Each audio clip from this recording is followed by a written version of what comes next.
Northeast Tonight, brought to you by Oil India Limited, conquering newer horizons.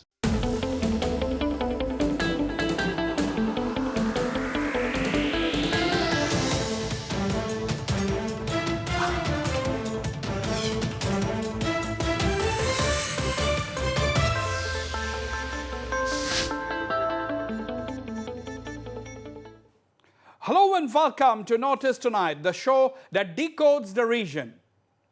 Well, viewers, the nation continues to be on a lockdown, and why it is so is because we want to break the chain of transmission of the highly infectious coronavirus. That's fine. What is also true is that the nation's economy has been battered badly by this lockdown. While the health authorities are doing their job of medically fighting the pandemic, it is for the rest of the people in the government, both at the center and the state, to work on an economic regeneration plan that can be put into operation the moment the lockdown is lifted or eased. We have our unorganized sector to look after, and the small traders, the micro and small enterprises must be brought back to health. Looking at how things are, one does not get an impression that anyone is working on such a plan. Can the Northeast actually show the way? After all, the Northeast seems to have already managed to flatten the curve with only a total of 50-odd COVID-positive cases in the 8 states. In Assam too, there has been no major spread. In this backdrop, can the northeastern states unite for a massive economic regeneration program and provide an alternative destination for the manufacturing companies from across India to open shop here and divert their activities to our region? Once the lockdown ends, can the Northeast be that part of India which can claim to have normal life back? Well, such a possibility cannot be ruled out, provided our policymakers and elected government leaders demonstrate foresight. To discuss the possibility, I am joined from New Delhi by Professor Swaran Singh, Head, Center for International Politics, Organization and Disarmament at the Jawaharlal Nehru University, and a well-known China expert. I have in Guwahati Professor Gautam Barua, Director of the Indian Institute for Information Technology. Also joining me is Dr. Madhurjo Prasad Bes Barua, Professor of Economics at Guwahati University. And at the studios with me is Mr. Abhijit Barua, a leading technocrat and business leader in the Northeast. And from Shillong, I am joined by Hasina Karbi, founder of the Impulse and the NGO network, and someone who has been working for 3 decades to provide sustainable livelihood for women. Ladies and gentlemen, welcome to Northeast Tonight. First of all, let me go straight to you, Professor Swaran Singh. Swaran, welcome back to Northeast Tonight. Swaran, before going into the topic, economic regeneration in the Northeast, considering that Northeast is almost a COVID-free region, being that there was only about 50 cases in a population of 45 million. First, I'd like to pick your thoughts, since you look at China so very closely. Swaran, how did China manage to come back in the economic front? Do you think, while they were battling COVID in Hubei province, Wuhan and other places, do you think their factory wheels were running? Or what was the trick really? How did they do it? Thank you, Wasbir. I'm happy to be back on your channel. As you mentioned, China was not just the first country to be hit with the coronavirus, right, but also the first country to come out of it. According to reports, about 80% of China's factories are already now in production mode, including world's largest container port in Shanghai has become 100% operational. So China is going to take advantage of this increasing demand worldwide, at least in health sector, and use that to regenerate a certain momentum in its economy. The flip side of this coronavirus starting from Wuhan is that much of the world is angry with China. And we are hearing that about 1,000 companies are planning to upstick their business from China and move to other countries. And reports, if they are to be believed, say about 300 of them are in communication with India. Now, what are India's choices? Where can India locate them? Since you mentioned Northeast has virtually saved itself from coronavirus, Right. there are two important things. One, social distancing. And given the demography of Northeast, social distancing is relatively easier compared to the Gangetic Plains. Second, Northeast has a tremendous advantage of having kept the coronavirus spread really very low. So Northeast would be a very attractive destination if there are companies moving out of China and they are negotiating with India. Let me make a last very quick point. This is the first time that Northeast is not really hit by any spread of a virus like this. In all earlier instances, Northeast had a higher percentage than the national percentage, both for infections and deaths. And this is a historic moment that Northeast this time has shown the way of controlling coronavirus really very seriously. And I think it's great advantage to Northeast in case it has to help rejuvenate Indian economy, it has to accommodate Chinese companies or other foreign companies moving out of China into India. So I think there's a great opportunity for Northeast here to really push back this virus and redeem economy of Northeast and of India. All right. Swaran, I'll come back to you in a minute. Let me bring the opening remarks of all the other panelists. You know, what Professor Swaran Singh must have been referring to was the epidemic in Assam in the early 20th century when lakhs of people died in that influenza or flu epidemic that had swept the state. Mr. Abhijit Barua, you have heard Professor Swaran Singh and you have heard my opening remarks as well. Is it too optimistic, or do you think is it really a possibility that Northeast, provided our leaders, our government leaders, can unite and come up or strategize a situation where a proper strategy is built up, we can perhaps be the new place where we can accommodate all this exodus from China, or perhaps within the within the Indian mainland as well. As an industrialist, yourself running businesses in the Northeast, Mr. Abhijit Barua, how do you predict the scenario? I think it would be too optimistic to think that the companies that are currently operating in China would rush to the Northeast to set up their manufacturing bases. Because it is not just coronavirus that is only one factor. There are so many other factors that in the long term decides on the viability of setting up a business anywhere in the world. And these companies of American and Chinese and Japanese origin have the entire world as their destination. They can go anywhere. So why should they come to the Northeast? That is something we need to really look into. My counter question to you will be, if, as Swaran said, out of these 1,000 companies who may be considering to exit from China, 300 if they are in talks with India, don't you think the Indian government can try to locate them in the northeastern region, leveraging the great potential and the workforce which the region has, and considering that this region is relatively free from the virus? Certainly, I mean, the governments of this region and the government of India can work together and try to bring the manufacturing companies to the northeastern states. But I am not so much thinking about the brick and mortar industries, but I think the time has come to step ahead and go into the online business. And here I would like to also add something that, last few weeks that we have been staying at home, and we are now finding how useful the online business and how all pervasive it has become. For just to give you an example, the online video software called Zoom has become so popular, and now we are finding that distance doesn't matter. I mean, we can sit somewhere here and then 100 people can sit in 100 different locations and we can have our meetings. Absolutely correct, but the Ministry of Home Affairs, just for the record, has said that it is a very unsafe platform. Sure, but there are other alternative softwares, I'm just giving that as a reference. There are other competing softwares available which are making it possible. So you are betting, you are putting your money on online business. I'll come back to you, Mr. Abhijit Barua. Professor Gautam Barua, what after the lockdown? Do you see, if you look at the country as a whole, you look at Maharashtra, the extent of COVID cases. Look at some other states. Look at UP. Look at Gujarat. Look at the National Capital Region.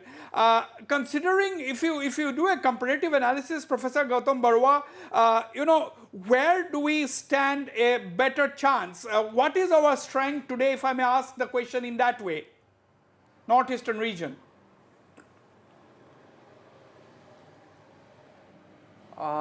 Actually, I think the situation is actually not so good for us because, see, unless there is a vaccine or a cure, the virus is going to spread, and the only way we can stop it is through having sufficient number of people infected with it. And that's what's called the herd immunity. And since there's hardly any infection in Northeast, I'm afraid that our lockdown and will be much longer than places like Maharashtra where things are already hotted up. So it's a kind of a paradox, I think, that where there is more COVID, they are going to recover faster than places like ours, which will get, I think, a wave later on. But then, of course, till that later on, we have a window of opportunity here. And I think we should focus on what we can do in the meantime during this, what I feel is a prolonged lockdown. And what I think is that we should try and help our agriculture and take the opportunity of the isolation that is taking place where we're not, borders between states is closed.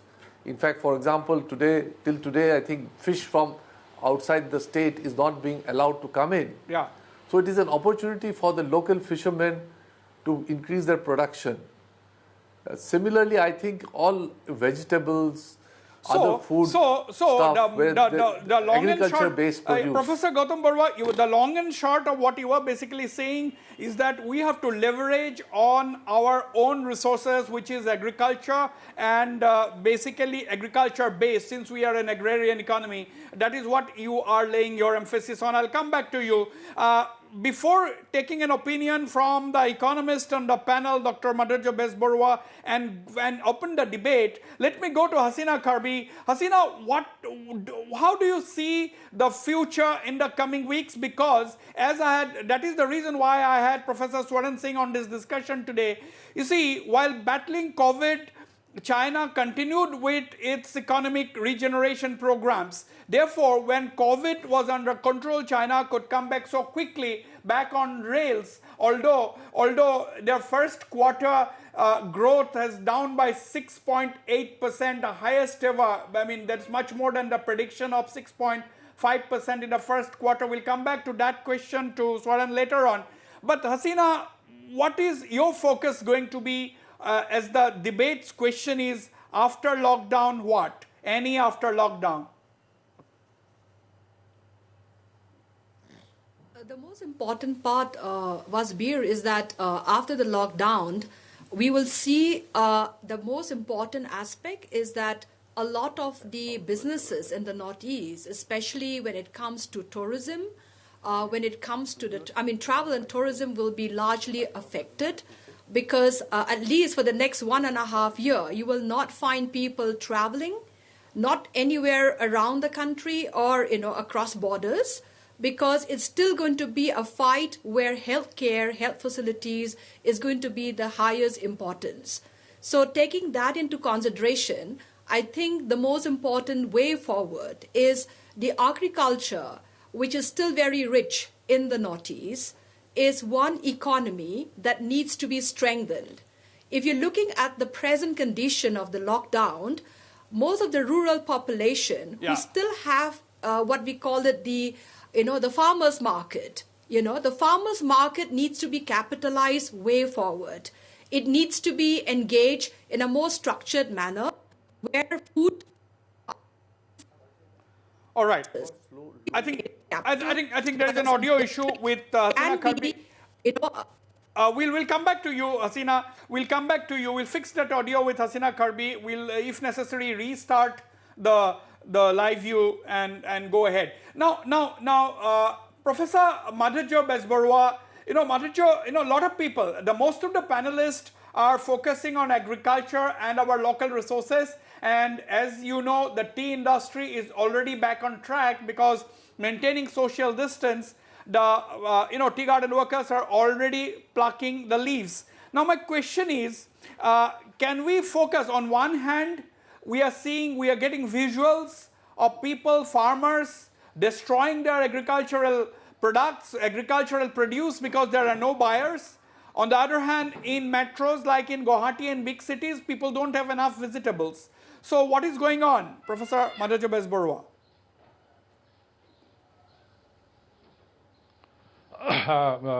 Good afternoon, Wasbir. It's an interesting question. The thing is that I think you mentioned in the beginning that what the rest of India can learn from it. I'll just connect my answer to that question.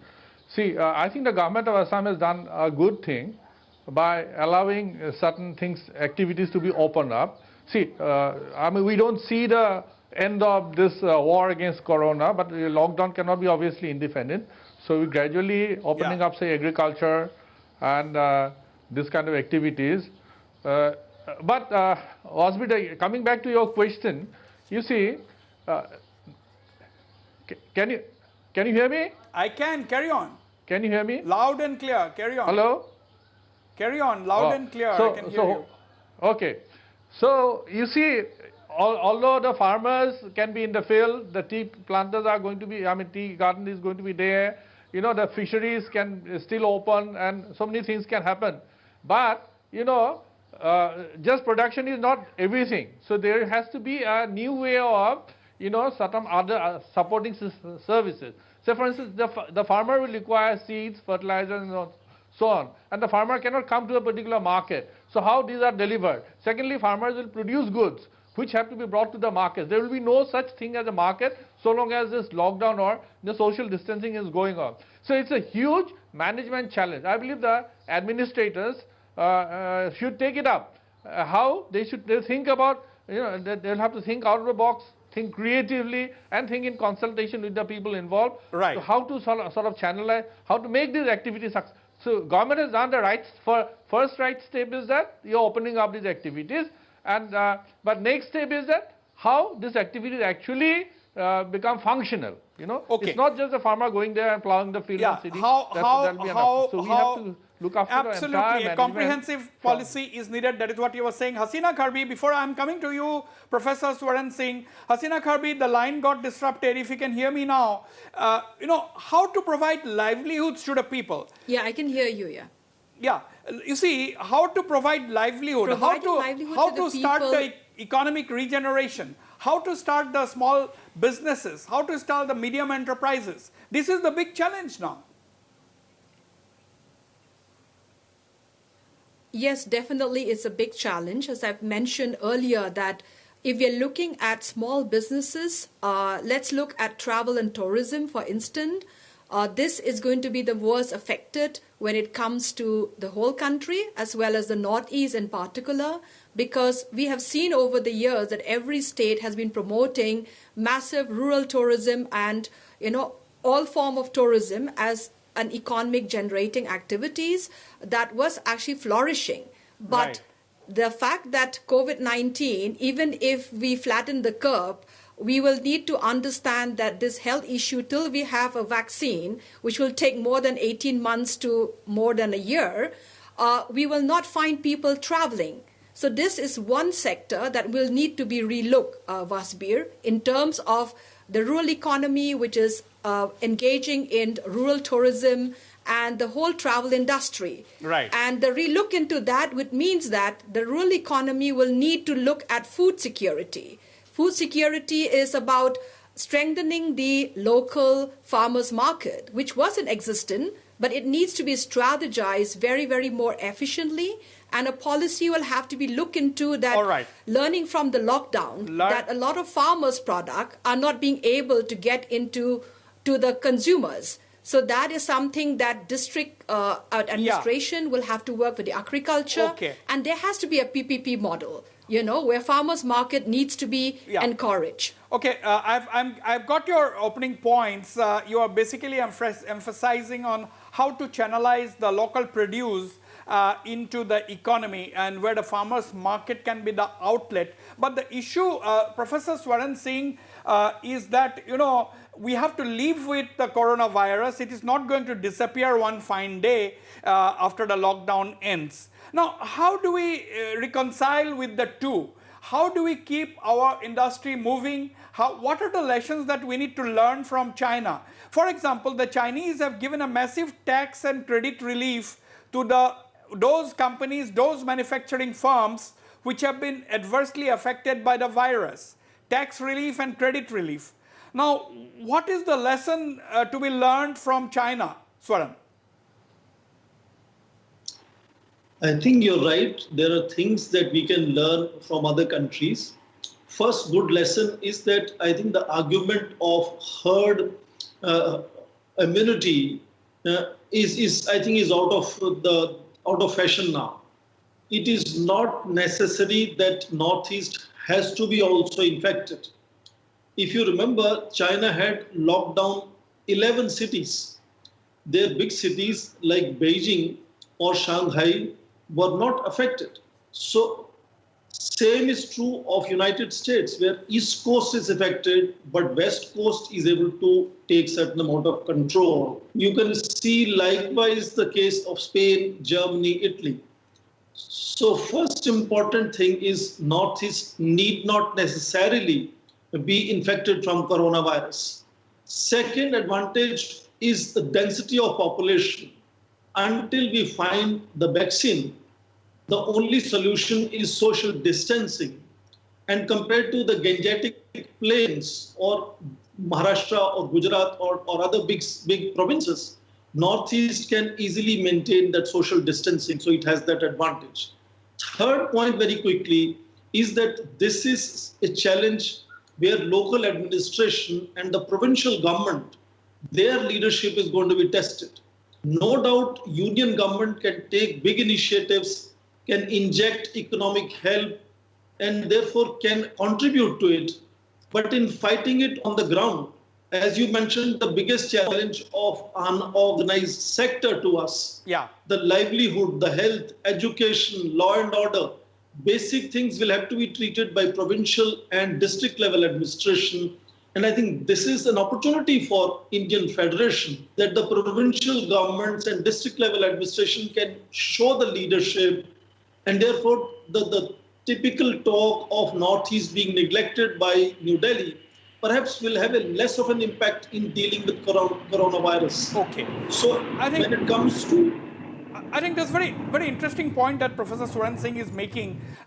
Basically, he's saying that if the state leaders in the northeastern region demonstrate their ability to think out of the box and strategize a particular roadmap, I think things can change. Mr. Abhijit Barua, like the Assam Health Minister, look at him, how he led the medical battle against the virus. The preparedness level, I think he has left behind many of the many of the industrially developed states in the country. Many of the larger states were left far behind. Look at Maharashtra. They were, the amount of number of cases spiraled out of control, and how the preparedness was in Assam. Now, likewise, let's not talk about that now. That's not the topic. Topic is, I was just bringing it as an example.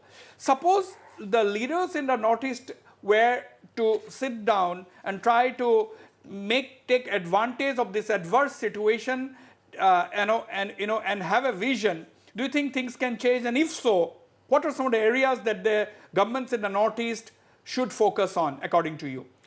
Yes, I think there are a lot of things that the state government may do, and I think every cloud has its silver lining. So this problem has also brought in a lot of opportunities and possibilities. The one thing that I would like to bring to your notice is the huge population of our youth that is living in the rest of India and across the whole world. And most of them are now very eager to come back home, and their parents are eager to bring them back home.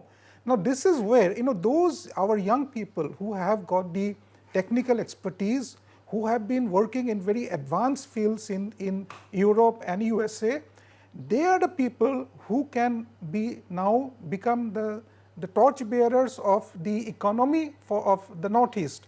And I think here the governments of this region must play a very important role, and what is called as a startup policy is something that is really needed, and we must put all our focus on the startup policy, so that the young people working outside of India and outside of the region are brought back here who can start their own ventures. Let me take this to Professor Gautam Barua, the director of the Indian Institute for Information Technology in Guwahati, founder director of the Indian Institute of Technology in Guwahati.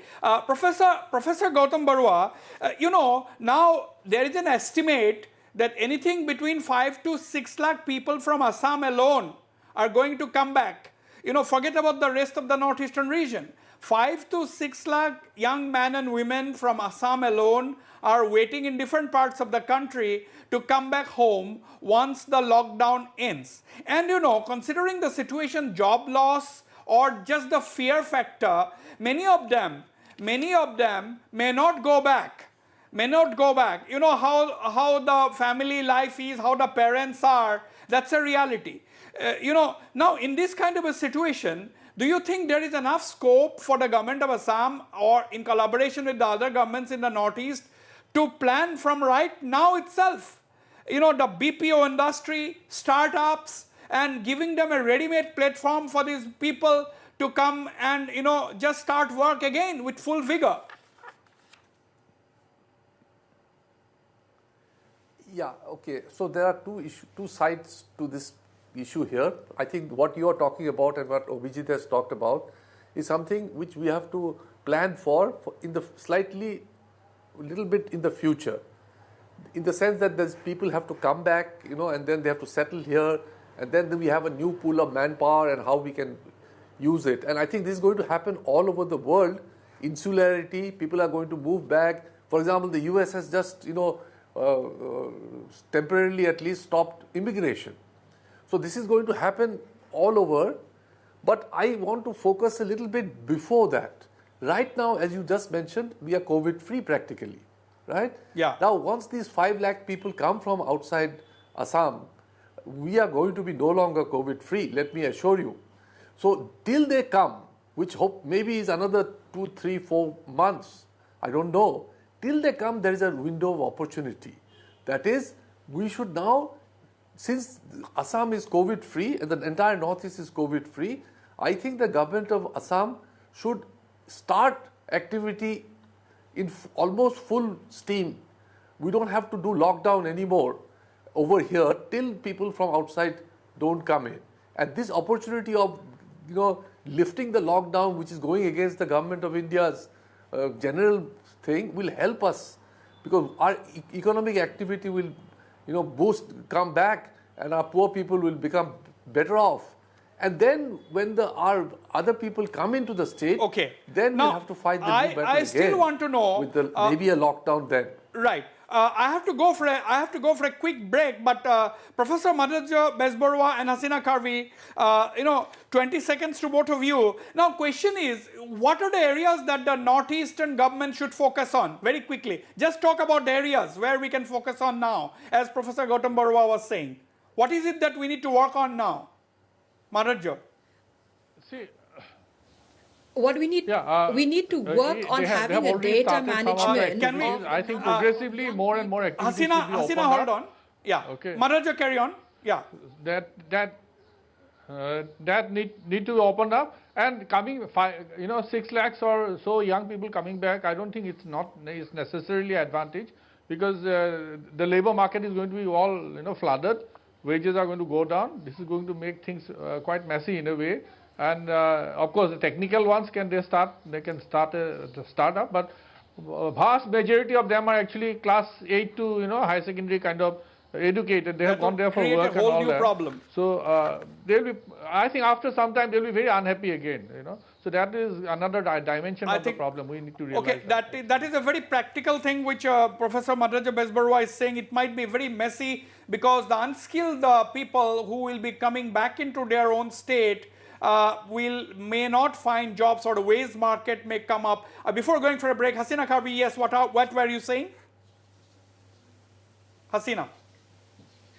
I'm saying, Wasbir, that there has to be a data management that has to be collected immediately in terms of the number of young people, young women and men from the Northeast who have gone out and who are going to come back. How many of them are willing to stay back in the region? And what are the skill sets? And, the kind of skill set is so important for policy at the state level to be able to ensure that there will be, job opportunities, or what kind of businesses that the state can actually help to take forward. So that's a very important. Data is a very important aspect, Wasbir. Okay, we need to find out from now on, before these people land up, as to their skills and whether they're going back. Some of this information we need to know. I'll go for a short break. Viewers, don't go away. I'll be right back.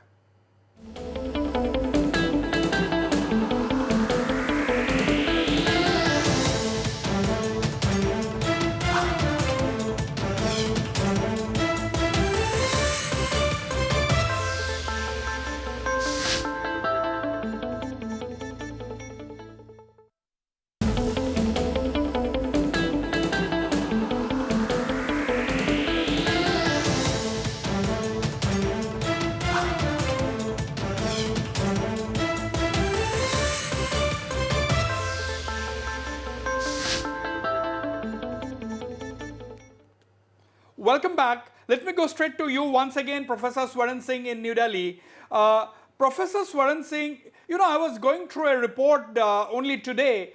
Take, for example, one of the pioneering companies in India, that is the Tata Consultancy Services. Now, the Tata Consultancy Services has decided now, because of the coronavirus, only 25% of its employees are in the office. Rest are all working from home. Now, what they're saying is that even after corona disappears, they are saying that they will go on with this model because it is turning out to be much more productive.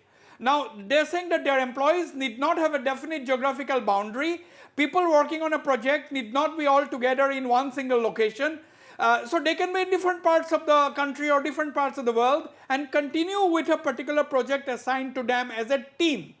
Now, my question to you, why I gave you this example, Professor Swaran Singh, is that, when you are talking about, suppose these companies really get out of China, you are talking about 1,000 companies. Even if 200 to 300 companies get out of China because of the virus and because of the policies, even if 100 to 200 companies were to turn their attention towards India, don't you think that, brick and mortar, as Mr. Abhijit Sharma said, we are not expecting everybody to come and set up shop here.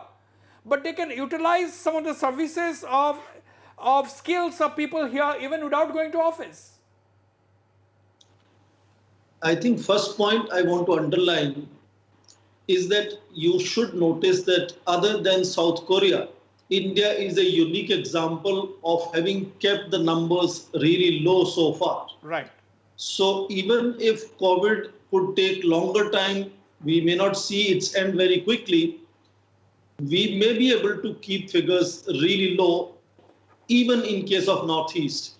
So even when your children come, your people come back, they need not necessarily mean a certain spike in numbers in Northeast. Northeast has also learned how to manage these crises, looking at several other countries and looking at India itself. Second point is that, as just now another colleague was mentioning, a lot more will shift to online. The longer the COVID virus continues, the longer we will get used to this new normal, where so much can happen then online, which would not require the old-fashioned infrastructure, which was often seen lacking in case of Northeast. And if more and more business goes online, then it will be very different way Northeast can engage itself at the national grid and even at international level. And I think the third point I repeatedly want to underline is how a lot more initiative today lies at the local level. And the focus has to be, as you started the program by saying, unorganized sector. So life and livelihood of people, when they are under stress, Right. It is the local initiatives which will find the solution, and that will for the first time underline the autonomy of Northeast compared to depending on New Delhi all the time. Very interesting points. Now, let me come to you, Mr. Abhijit Barua. You have been associated for a long time with major trade and industry bodies in the country like the CII, FICCI and others. My question is, Mr. Abhijit Barua, how can the industry now associate or collaborate with the governments in the northeastern regions? Professor Swaran was saying we cannot now have an all India policy. That is not going to work. We have to work on localized policies, location specific success stories needs to be built upon. I think that is like, because that will be the new normal after COVID, because we have to live with this for a long time. Until the vaccine comes and things come under control and this becomes just another flu. Because we have several types of flus and we have to live with COVID. COVID will be just another flu. But of course, we have to have a vaccine to keep things under control. My question to you, Mr. Abhijit Barua, how can industry collaborate now? And we, of course, do you agree that we need not look at an all India focus? We need not look at an all India strategy. I absolutely agree that it's the local level governments which have to play the major role, and they have to play and start working now. For example, I would like the state governments of this region open a social media campaign, like how to come back, and we are ready to give you the infrastructure, ready to give you the finances. The banking sector must be motivated, they must be sensitized that any proposal for a business venture must be very quickly must be sanctioned.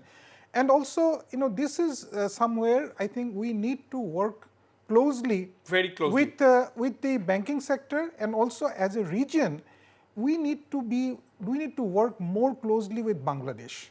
Work more closely with Bangladesh. Now, Professor Madhurjo Besbarua, take the case of Assam. We see the medical aspect taken care of. We see the health minister extremely proactive. And for the information of Professor Swaran Singh, we had a plane load directly flying in from Guangzhou to Guwahati with 50,000 PPE kits amounting to rupees 15 crore. It was a special Blue Dart flight. Now, this was the first state where we got a shipment directly lifted from Guangzhou, 5 hours flat, less than 5 hours, the plane was in Guwahati. The consignment was received by the health minister himself. My question is, Madhurjo Besbarua, where are the trade and industry authorities? Are they also working as proactive as the health minister or the police or the administration people? Now, don't you think that the people in charge of promoting trade, business, tourism in the northeastern region should also have a plan ready by now, not later on, now? Do you agree or not? Yeah, no, they should.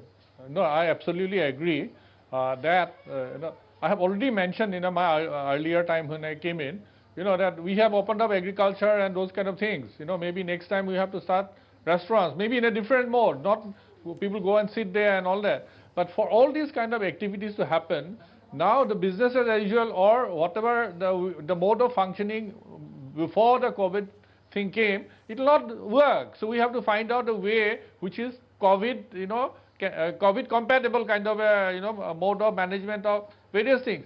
That is where I think the government, since other departments, including the officers, the administrators and the politicians, they have to plan. That is unfortunately, yes. We need to. They have to plan. They have to plan. Unfortunately, Hasina Karbi, no such plan is visible. Hasina, Madhurjo, hold your thoughts. Hasina, if you look at the chief ministers of the entire northeastern states, they are only concerned about the medical aspect. Yes, early days, we can understand. Early days, they were preparing themselves. They had no clue about how this issue can be tackled, this virus can be tackled. But now I think we have reached a time in the northeastern region where the chief minister should leave these things to the health minister and concentrate on economic regeneration plans, how to take care of the population, the unorganized sector, how to bring back the economy and have the money to pay salaries to their employees. Forget about, now some of the state governments will not have money to pay salaries to their employees unless the central government bails them out. Now this is the scenario. Hasina.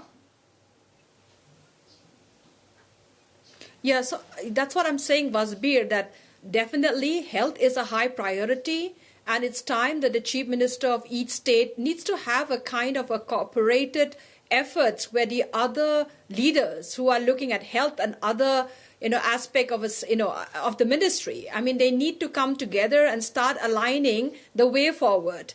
They cannot just be sticking down on the lockdown. They have to also take proactive leadership No, here. I'm So saying proactive now, leadership Hasina, is let all me tell you, about, let me tell you, we are seeing in the Northeast, chief ministers every evening giving out figures of how many COVID patients are there, how many have been released. I think this is not such a great thing anymore. Yes, it was terrible. It was bad. You have brought things under control. They are the health department to do that. I think the chief ministers and industry ministers of the Northeast have to work together now to work on a regeneration plan. That is my point now. These are not early days anymore. We have crossed 1 month now. Yes, definitely. Yes, that's what I'm saying, Wasbir, is that the chief minister now will have to take a different role and give the responsibility to the health minister of every state. And the department will have to take care of the health, of course, with a lot of hand-holding, definitely. But the chief minister will have to play a role which is high important in terms of the economic, in terms of after the lockdown, economic, what would regeneration be the challenges and livelihood. that will come, Asina, hold your thoughts. Professor Gautam Barua, yes. How do you view this point which I have raised? I'm coming to you, Professor Swaran Singh. Professor Gautam Barua, I think, don't you think that somebody has to work with a plan now? I'll just I agree with you, and I think I'll just continue from what I said last time, but a little more clearly maybe. See, we have the entire Northeast has had no new cases practically for the last few days. Now we just wait for 1 more week. If there are no new cases, we are a COVID-free zone effectively of 45 million people. So I think what has to be done is very simple. We just have to lift all all restrictions in the entire Northeast, make Northeast lockdown free till such time as the border with West Bengal is closed. As long as it is closed, let us have complete freedom and let us regenerate our economy for the next 1 month, 2 months, which is unique opportunity for us, which say someone in Bengal or in Bihar cannot afford to, because they still have cases coming up one by one, ones and twos or maybe more. Yeah. So I think the state governments of all together should agree no border restrictions between Meghalaya and Assam, Mizoram, all of them open borders in the Northeast and economic activity in full swing.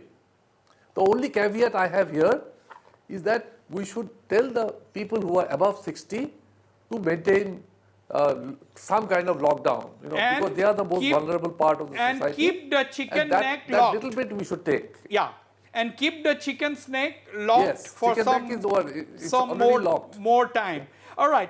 Professor Swaran Singh, obviously, Northeast cannot do things absolutely on their own. Now, what is the role of the Government of India now? You see, we can understand Government of India has a much bigger, problem at hand, how to flatten the curve in the entire country, how to, keep the casualty figures, how to prevent the transmission from, spreading. Now, my question is, even then, don't you think the Government of India also should capitalize on the fact that a vast region, one distinct entity in the entire country is almost COVID-free? For 8 states with access to some of the foreign neighbors, completely COVID-free almost, and that is a huge place with 45 million people. What should be the role, according to you, of the Government of India? 2 things, Wasbir. One, that I don't have to tell you or your viewers the kind of attention Northeast has received under this Prime Minister. Right. And the visits that he has had, his ministers have had, and the whole infrastructure projects that he had initiated. So I'm sure Government of India is fully aware of taking advantage of Northeast being COVID-free region. Second, as a national government, despite all the criticism of China, we are in close connection with China last 10 days have seen about 24 flights, 390 tons of health supplies coming from China, including 6 lakh test kits and even PPEs, despite all the criticism. In coming 7 days, another 10 flights are expected. So Indian health industry, health sector is fully preparing itself to deal with this crisis until the vaccine is discovered. But at the same time, as you said, it's not just the health challenge. It's also the challenge for deceleration of livelihoods and threat to livelihoods. And just like the crisis could be for the salaried class, the bigger crisis would be for the daily wage workers. I have friends in Northeast, and I understand most of people in Northeast are closer to nature and have their own resources of generating food and vegetables. And relatively compared to big cities, they will stand longer in terms of fighting this crisis. But I think Government of India understands the great advantage of Northeast, and in case any companies are going to come to India from China, I'm sure Northeast would be a preferred region. Because, as I said, the other major areas are density of population is very different. True. The numbers of infected people are very different. So I'm sure that Government of India is aware of it, and they will keep that in mind. Absolutely. The better local leadership performs in Northeast, the more attractive they will become. Okay, let's hope for the best. I'm running short of time. Hasina Karvi, your final comments, 30 seconds to you.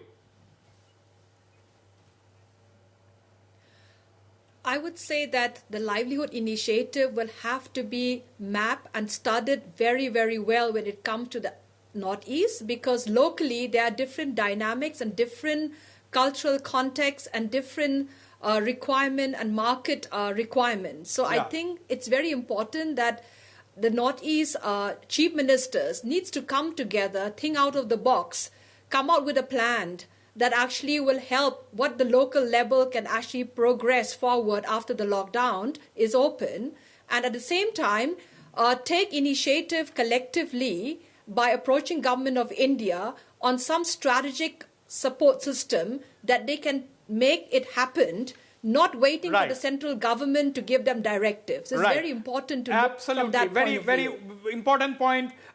Final comments, Professor Gautam Barua. Instead of waiting for the center, I think the Northeastern chief ministers should decide amongst themselves and approach the central government with a plan, concrete plan. Just ask for approval. Should that be the strategy? Yes. I just want to repeat again that all the borders within the states in the Northeast should be opened. All the Northeast chief ministers should work together. And in a slightly lighter vein, I would request the health minister to, now having solved the problem, so to speak, of the health issue, to spend more time as a finance minister and as education minister, and that will do much better, very good for the state. Okay.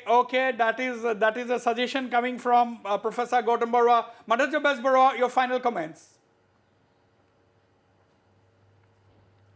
Yeah, I just want to make slightly different point. You see, we have all along been talking about tourism as a very prospective industry in the Northeast. So for the time being, we should forget about it. And secondly, we should be rather thankful that we didn't become a big tourism hub. Otherwise, I don't think, this could probably, the Northeast could have been a COVID hub also, So we should rather thank that, we should be thankful for our North's great success with tourism, So that is the point I want to make. Okay. And if I have 10 seconds, I would like to say that it's like a football match. The chief minister should be like the captain. So health minister is the deputy, he's doing his job. But the other ministers, now the ball has crossed the, central line. So the forward players need to come in and take it and score the goal, actually, So the all right. The football analogy coming in from an economist. It's an interesting analogy. Swaran, your final comments before I come to Mr. Abhijit Barua and close. Swaran Singh, final comments. I think basically the better local administrations perform, the more hope they will bring to their people and also become more attractive for the union government.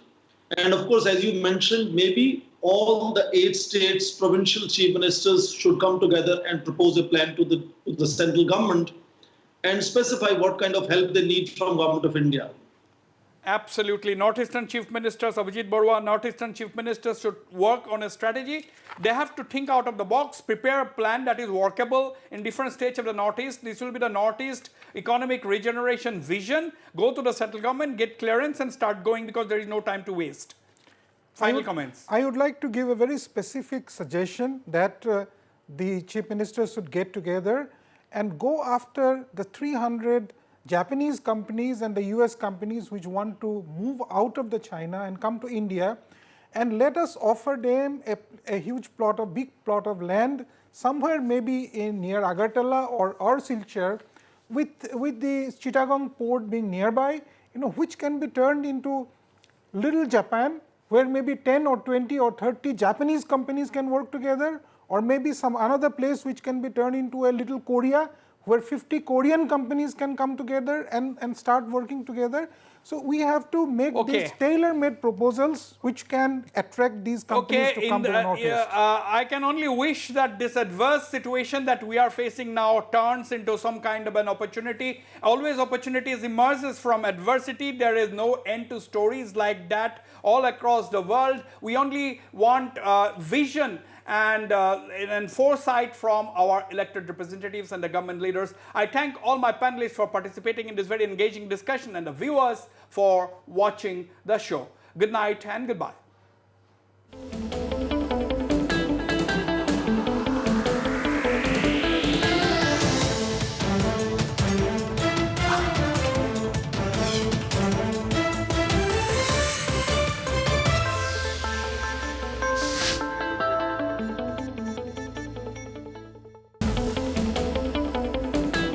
Northeast Tonight, brought to you by Oil India Limited, conquering newer horizons.